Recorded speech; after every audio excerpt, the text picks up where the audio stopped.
Assalamualaikum warahmatullahi wabarakatuh. Berjumpa lagi dan pada kesempatan kali ini kita sudah masuk bab dampak sosial informatika di semester 2 ya. Menjelang bab terakhir, menjelang PAS ya, atau PAT. Oke, pada bab dampak sosial informatika nanti akan terbagi menjadi 2 video ya. Kita akan bahas tentang dampak sosial, dampak ekonomi juga ya, sejarah komputer seperti apa di pertemuan kita kali ini. Oke, langsung saja kita check it out. Sebelum ke materi inti, saya akan menyampaikan dulu capaian pembelajaran, karena dalam kurikulum Merdeka ada istilah CP atau capaian pembelajaran. Oke, CP-nya adalah pada akhir fase E karena SMA. Siswa mengenal sejarah perkembangan komputer dan tokoh-tokohnya, memahami aspek teknis, hukum, ekonomi, lingkungan, dan sosial dari produk TIK, serta hak kekayaan intelektual dan lisensi, serta mampu mengenal berbagai bidang studi dan profesi terkait informatika, serta peran informatika pada bidang lain. Itulah capaian pembelajaran yang ingin dicapai pada bab kali ini ya, dampak sosial informatika. Oke, seperti yang kita ketahui bahwa teknologi informasi dan komunikasi ini menjadi salah satu bentuk teknologi yang sangat berkembang pesat, dengan sambungan internet menjadi fitur andalannya. Arus informasi menjadi sangat cepat ya, bahkan cenderung tidak terkontrol. Jadi siapapun dapat memperoleh informasi dengan mudah ya, baik itu di media sosial atau yang lainnya. Dan bahkan media sosial juga dapat menyatukan keluarga yang lama terpisah. Mereka bisa berkomunikasi dengan mudah sehingga dapat melepas rasa kangen pada saudaranya. Jadi ada plus minusnya, ada dampak positif dan negatifnya dari informatika tersebut. Tujuan pembelajaran kita pada kesempatan kali ini yaitu menjelaskan sejarah perkembangan komputer dan tokoh-tokoh yang menjadi pelaku sejarahnya, kemudian menjelaskan dampak informatika pada aspek ekonomi dan hukum yang terjadi pada masyarakat. Sejarah penggunaan komputer ya, perkembangan komputer dari masa ke masa. Kita tahu bahwa komputer sekarang ini merupakan perangkat yang tidak dapat dilepaskan dari kehidupan sehari-hari. Oke, namun tahukah kita akan sejarah komputer pada awalnya? Jadi sebelum menjadi canggih seperti sekarang, dulunya komputer itu atau cikal bakal komputer hanyalah sebuah mesin hitung sederhana.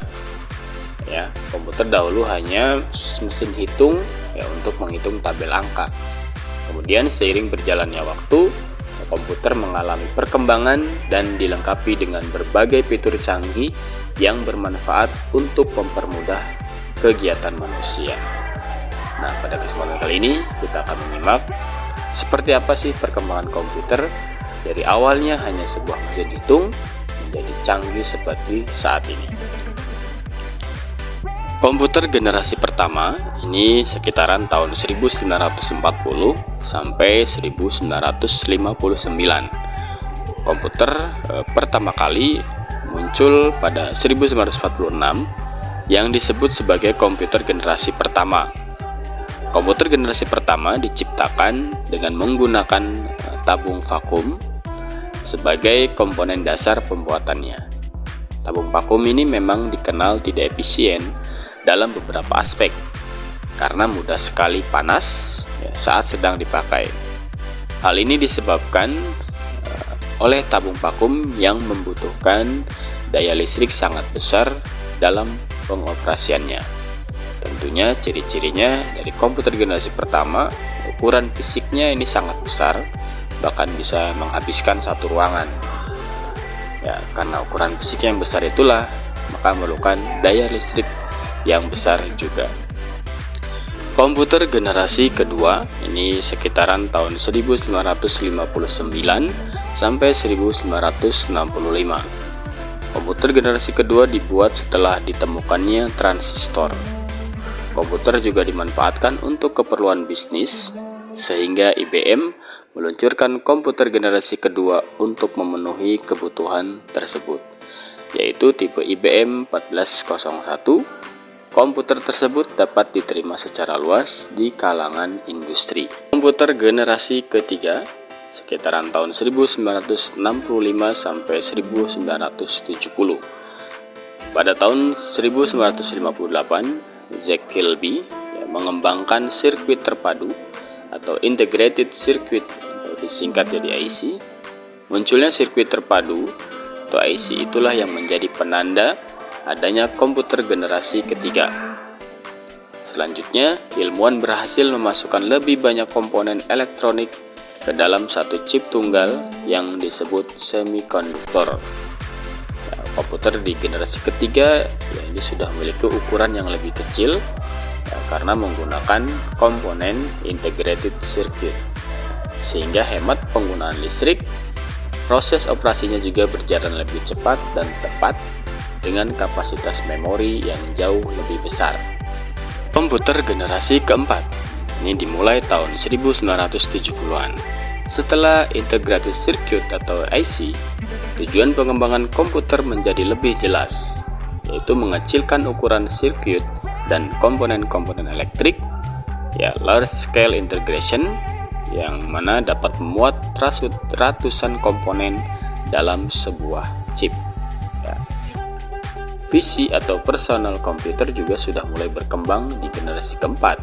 Contohnya ada produknya Eiffel 2. Memori komputernya sudah menggunakan bentuk chip dari mikroprosesor dan semikonduktor dengan teknologi large scale integration atau LSI tadi, yang juga disebut dengan bipolar large scale integration.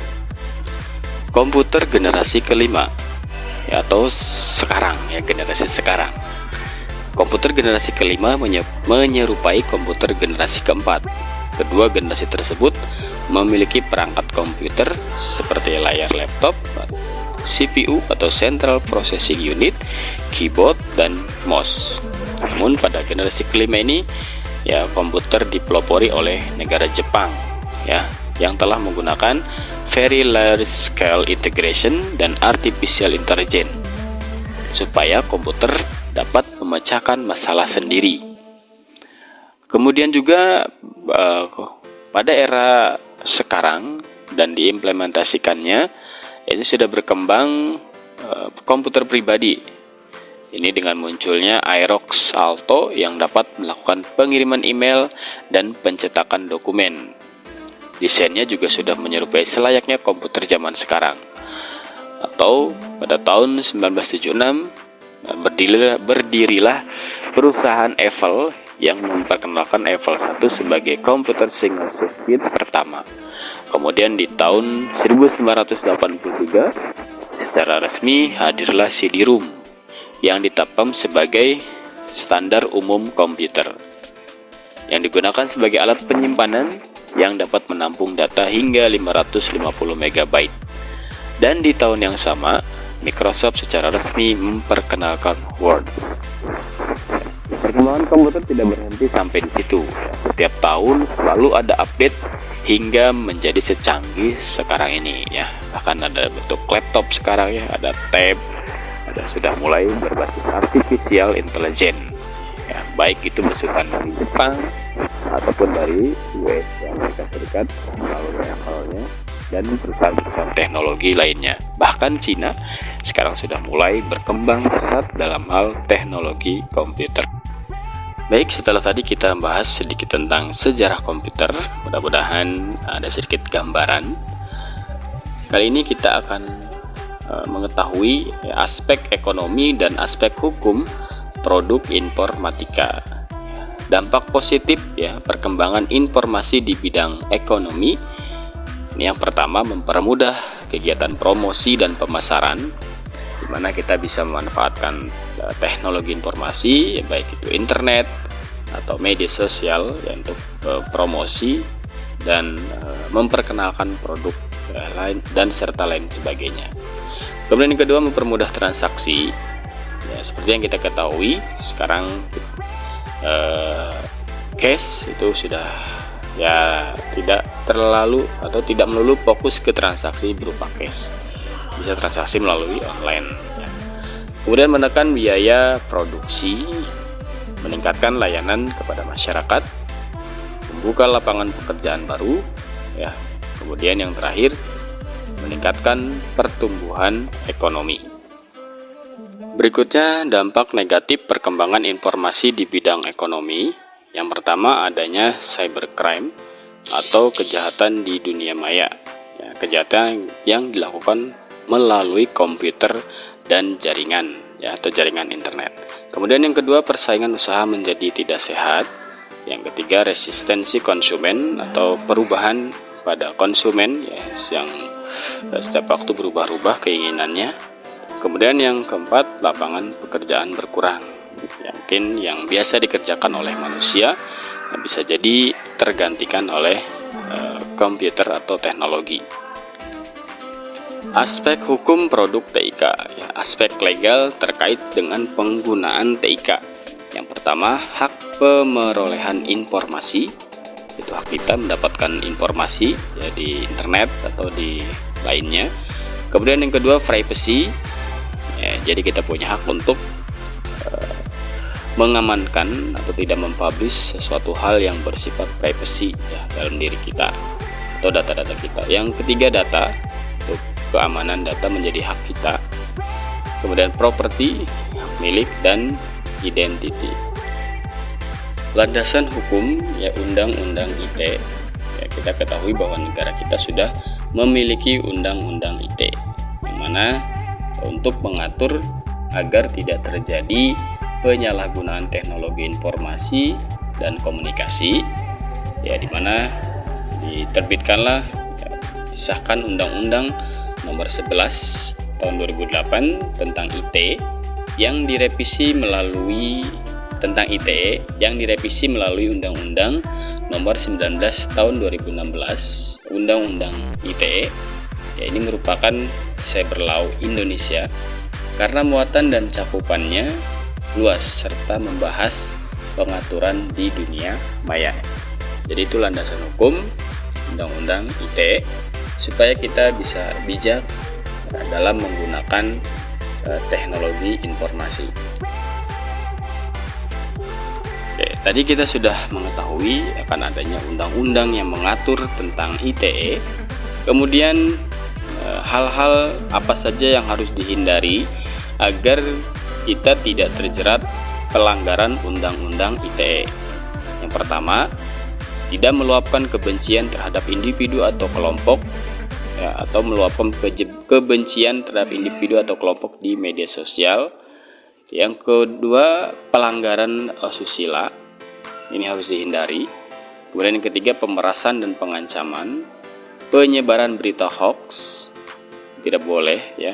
Kemudian hal yang bersifat perjudian, ya, judi-judi online juga tidak boleh sebenarnya. Kemudian yang keempat, pencemaran nama baik. Itu beberapa hal yang harus kita hindari agar kita tidak terjerat dengan pelanggaran Undang-Undang ITE. Oke, setelah mengetahui peraturan undang-undang di atas, sebaiknya kita berhati-hati dan waspada dalam memanfaatkan teknologi informasi atau teknologi informatika. Karena setiap pengguna TIK harus menghindari tindakan negatif baik di dunia maya atau nyata agar tidak terjerat Undang-Undang ITE. Dan tentunya harus lebih berhati-hati dalam menggunakan media elektronik maupun internet.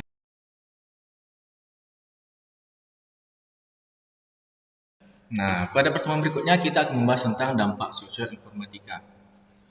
Yang mana secara umum sekarang negara-negara di dunia terbukti berhasil membawa kemajuan yang besar di berbagai bidang kehidupan.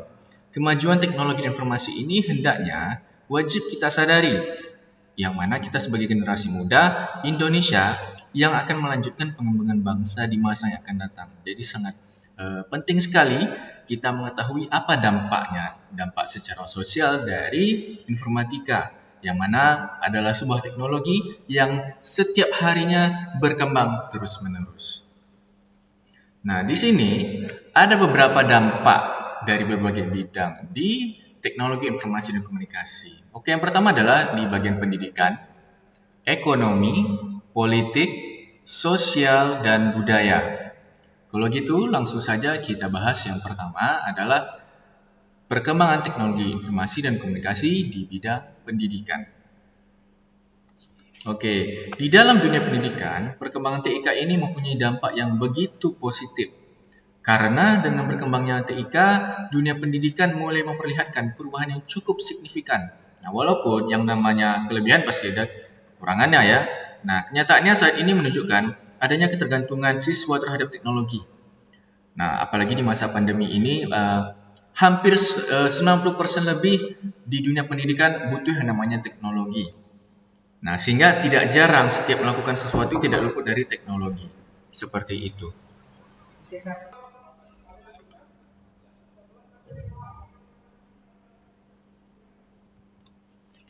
Oke, selanjutnya kita bahas adanya dampak dari perkembangan teknologi di bidang pendidikan. Yang pertama adalah di bagian positifnya. Nah, di bagian positifnya adalah sistem administrasi pada lembaga pendidikan akan lebih mudah dan lancar. Nah, selanjutnya adalah dalam media massa, khususnya media elektronik ya.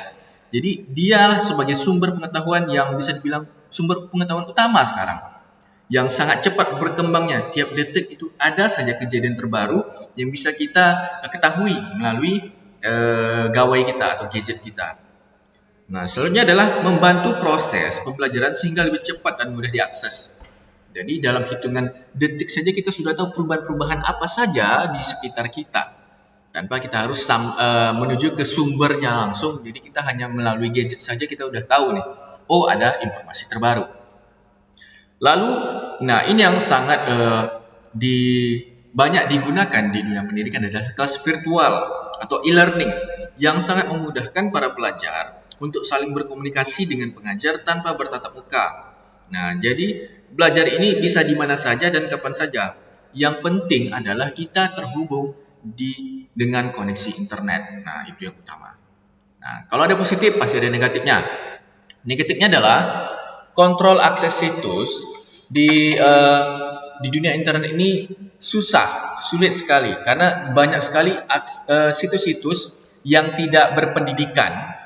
Oke, yang terakhir adalah adanya berita bohong atau hoax yang mana sering muncul di dunia internet. Jadi kita tidak tahu mana sebenarnya berita yang benar atau fakta, mana yang sebenarnya berita palsu atau berita bohong atau hoax. Seperti itu. Oke, selanjutnya adalah implementasi di dalam bidang pendidikan. Pertama adalah e-learning, ya, yang pasti sudah jelas kalian ya, sudah mengetahuinya. Di sini kita face to face belajar, bisa melalui video, face to face bisa melalui audio atau chat ya. Tergantung bagaimana kita dengan nyamannya menyampaikan suatu materi pelajaran tersebut. Nah, yang kedua adalah e-book. E-book di sini sendiri adalah ya buku yang bentuknya digital atau elektronik sehingga sudah tidak menggunakan kertas. Jadi buku elektronik ini hanya bisa dibaca dan dibuka melalui gadget atau gawai seperti komputer, tablet, smartphone. Seperti itu. Yang kedua adalah bagian bidang ekonomi. Nah, di bidang ekonomi, dampak perkembangan teknologi dan bidang ekonomi ini ada positif dan negatifnya. Yang pertama adalah pertumbuhannya yang semakin tinggi dari sisi ekonomi. Kedua adalah industrialisasinya makin berkembang pesat. Nah, produktivitas di dunia industri ini semakin meningkat. Lalu persaingan kerja dalam dunia kerja ini menuntut skill dan pengetahuan yang lebih banyak lagi, lebih bersaing lagi seperti itu. Nah, lalu di dalam lapangan pekerjaan dan perdagangan ini semakin luas. Nah, namun di dalam sisi negatifnya di sini sendiri adalah adanya penyalahgunaan dari sisi teknologi, yang mana seperti pelanggaran, penipuan, perdagangan, dan kejahatan perbankan yang tidak sesuai semestinya digunakannya, penyalahgunaan fungsinya. Yang terakhir adalah konsumtif. Jadi semakin meningkatnya perkembangan teknologi di bidang ekonomi ini, jadi orang-orang semakin konsumtif. Contoh seperti belanja di Shopee, di Tokopedia, ya, di Lazada, setiap bulannya ada saja promo-promo ya, makanya di sini orang-orang semakin konsumtif seperti.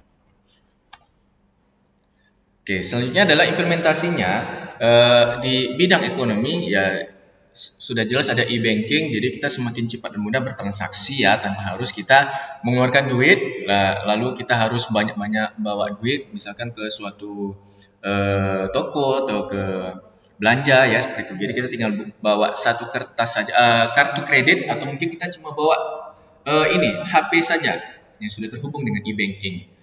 Nah, selanjutnya adalah e-commerce ini seperti Tokopedia, Lazada, Shopee. Jadi semakin berkembang pesat perdagangan online ini. Nah, ada banyak marketplace-nya, tempat-tempat pasarnya ya, seperti Tokopedia tadi, Shopee, Lazada, banyak sekali macamnya.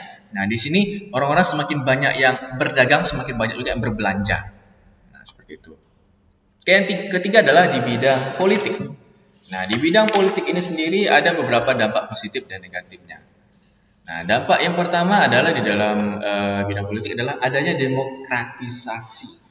Nah, ini maksudnya adalah peranan besar masyarakat dalam pengembangan pemerintah. Nah, ini berhubungan langsung dengan e-government.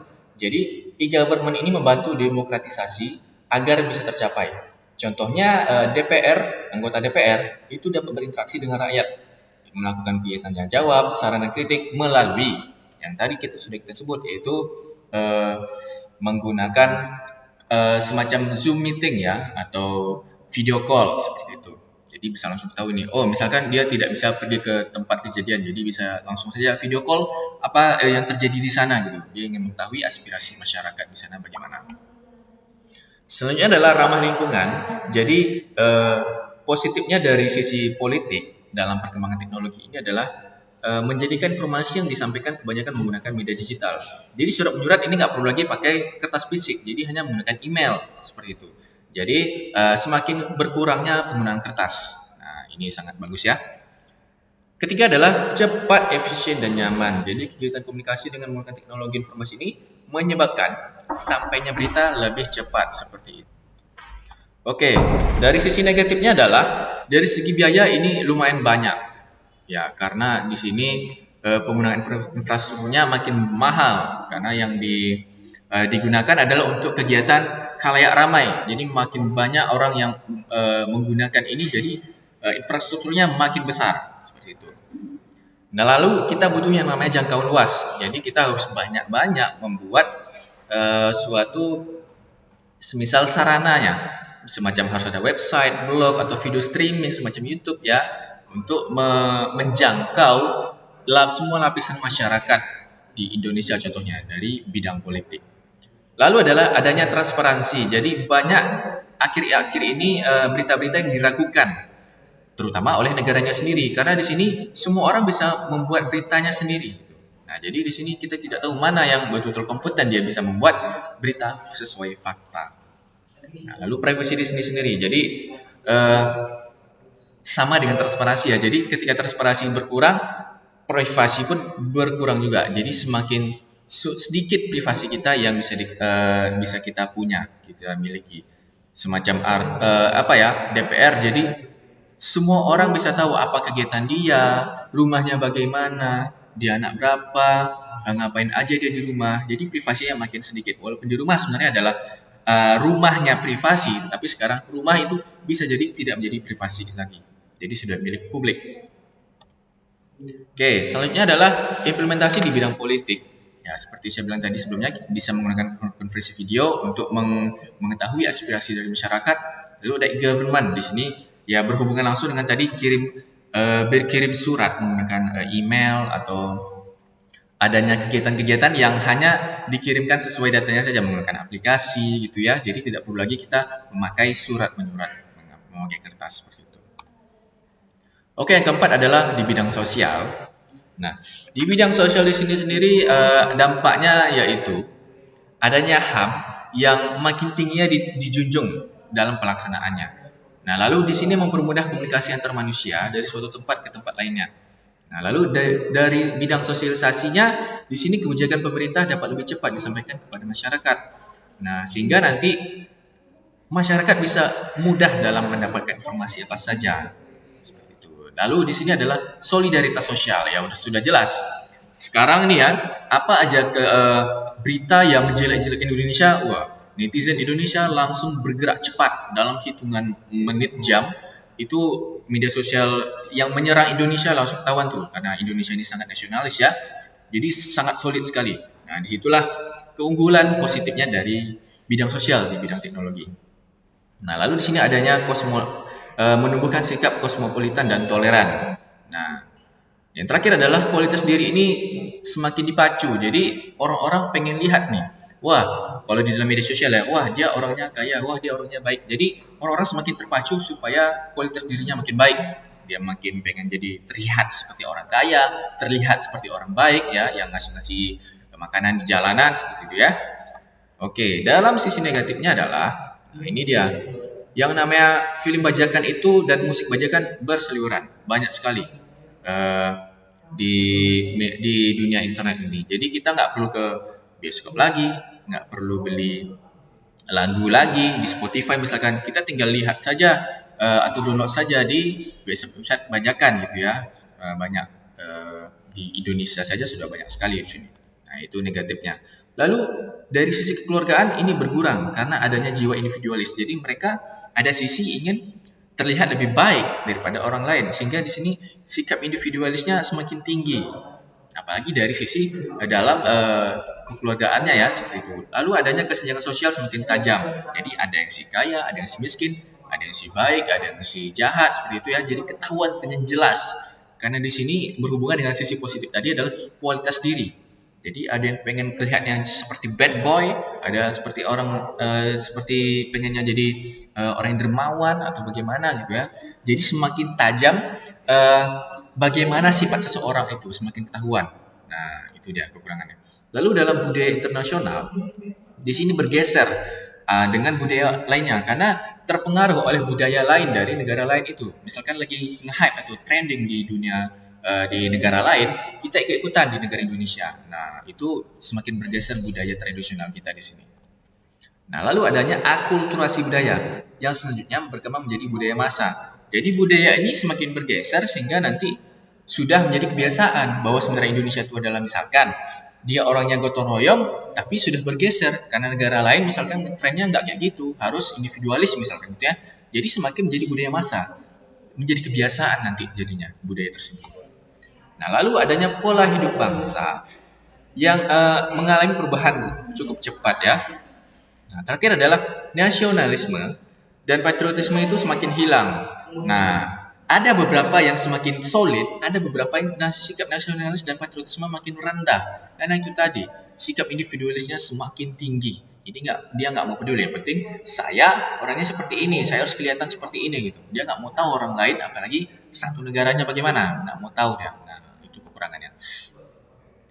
Oke, dari implementasinya adalah di sini dalam bidang sosial, media sosial sudah jelas ada Facebook, ada Twitter, ya banyak lagi macamnya. Lalu dari sisi media iklan, nah ini dia. Jadi asal kalian tahu bahwa sebenarnya kita di sini ketika kita menggunakan smartphone, komputer, misalkan Google atau Facebook itu melacak apa yang kita ketik, kita nyari apa, kita ngapain aja di media sosial itu. Nah, sehingga itu menjadi referensi bahwa misalkan saya menyukai game Genshin Impact atau Mobile Legends, maka nanti Facebook menampilkan iklan di Facebook saya misalkan, menampilkan di halaman beranda saya iklan tentang Genshin Impact. Ayo isi top up diamond kamu atau games kamu gitu. Nah, itu yang menjadi referensi si perusahaan dunia internet ini, aplikasi ini, semacam media sosial Facebook dan Twitter misalkan dia atau Instagram, dia menampilkan iklan sesuai referensi kepribadian kita bagaimana di dalam media sosial tersebut. Nah, itu ya. Yang terakhir adalah dari sisi budaya. Nah, dari sisi budaya di sini sendiri ada dampaknya. Yang pertama adalah adanya perbedaan kepribadian antara pria dan wanita. Jadi banyak pakar yang berpendapat bahwa kini semakin besar porsi wanita yang memegang posisi sebagai pemimpin, baik dalam dunia pemerintahan maupun dunia bisnis. Nah, bahkan perubahan perilaku ke arah perilaku sebelumnya yang merupakan pekerjaan pria ini semakin menonjol. Semakin banyak juga wanita yang memasuki bidang politik.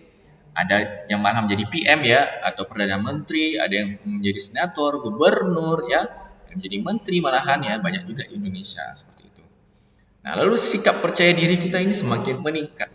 terutama di bidang negara-negara Asia yang mana kemajuan ekonominya makin meningkat ya, melahirkan fenomena yang menarik, yaitu adalah perkembangan dan kemajuan ekonomi ini telah meningkatkan kepercayaan diri dan ketahanan diri sebagai suatu bangsa. Oke, lalu adanya tekanan kompetensi yang makin tajam. Jadi di berbagai aspek kehidupan, sebagai konsekuensinya dari sisi globalisasi akan melahirkan generasi yang disiplin, tekun, dan kerja keras. Jadi semakin meningkat kompetensinya, jadi dia harus bagaimana caranya supaya negara ini semakin berkembang. Nah, seperti itu. Nah, lalu ada negatifnya. Dari sisi moral ini lumayan banyak merusak. Yang bisa dibilang tadi ya, banyaknya di sini masyarakat beranggapan bahwa kaya itu dalam materi, miskin itu dalam rohani. Jadi sudah agak-agak goyang-goyang nih, mana yang sebenarnya kaya, mana yang miskin. Jadi sudah mulai bergeser gitu ya, kerusakan dari moralnya. Nah, lalu ada kenakalan remaja. Jadi semakin lemahnya tradisi-tradisi yang ada di masyarakat. Semacam tadi ya, ada gotong royong, tolong menolong, karena itu tadi adanya sikap individualisnya. Nah, jadi kenakalan dan tidak penyimpang ini di kalangan remaja dan pelajar semakin meningkat, seperti perkelahian, tawuran, coret-coret, pelanggaran lalu lintas, sampai tindak kejahatan ya, seperti itu. Nah, lalu dari sisi pola interaksi antara manusia ini semakin berubah. Jadi komputer yang terhubung dengan internet ini telah membuka peluang bagi siapa saja untuk berkomunikasi dengan dunia luar. Jadi kita bisa berhubungan langsung dengan dunia negara lain, semacam orang Amerika, orang India ya, orang Singapura. Dalam hitungan tidak sampai 1 detik kita sudah bisa menelpon, menghubungi orang di sana gitu. Nah, di sini semakin banyak orang yang menghabiskan waktunya sendiri dengan komputer. Jadi dia hanya diam di rumah saja, tapi ngobrol. Nah, itulah dia dalam peribahasanya, yang jauh makin dekat, yang dekat makin jauh. Nah, itu yang sering diucapkan oleh orang-orang sekarang. Nah, jadi contohnya melalui aplikasi chatting ini semua orang dapat berkomunikasi atau mengobrol kapan saja. Oke, seperti itu. Nah, dari sisi implementasinya sudah jelas tadi, hampir sama juga dengan bidang sosial ya. Yang mana dalam bidang budaya di sini misalkan pemerintah membuat di media sosial itu bahwa di sini ada misalkan di Riau ini ada tempat rekreasi atau wisata alam, atau misalkan Indonesia mengkampanyekan Bali gitu ya. Jadi di dalam media sosial juga dan juga di media iklan. Nah, itu contohnya. Oke. Kalau gitu terima kasih. Apabila ada pertanyaan hubungi saya di Edmodo dan WhatsApp. Oke, kalau gitu terima kasih. Selamat pagi.